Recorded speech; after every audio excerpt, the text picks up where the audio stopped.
ndiri maitenzio.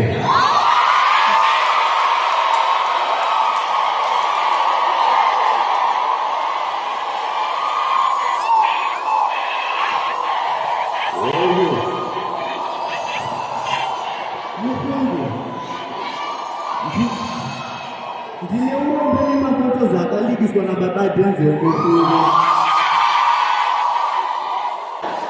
Asika ndikusheya kuti ndoita zvekuita sei. Muchiona ndauya kunoku kudai soka, ndauya kukumbira rugero neZimbabwe. Ndauya kukumbira ndandonaiafuna. Hello baba Denzel, chizuti kwanditikandidzira kumba kwenyu mukataura muchada kundona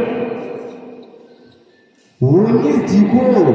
Ayo Miss Diko ndakusindira ndachiri kufonera nchiti ayo baba Denzel, makalikisa zvenyu mafotozi asi makaita basa nekuti oneko matoita kuti ndiite mbiri Zimbabwe yezi mati izvezvi WhatsApp yangu yakaita kuzara amaWD amajamasta vese vakuya kuti kusaudza akuna chakusaudza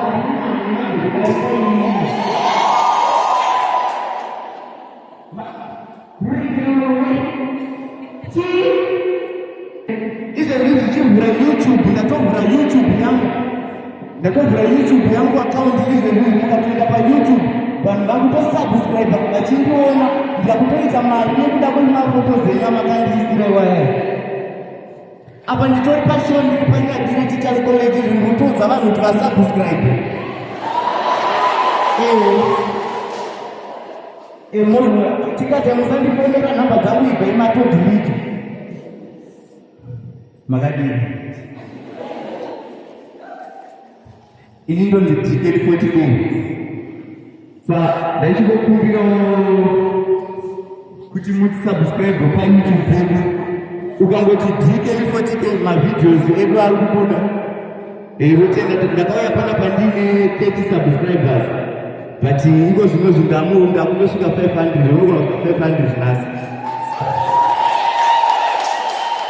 Saka tirikutenda nezvozvosika. Saka mukangoti DK 40K mavideos edu anobva abuda.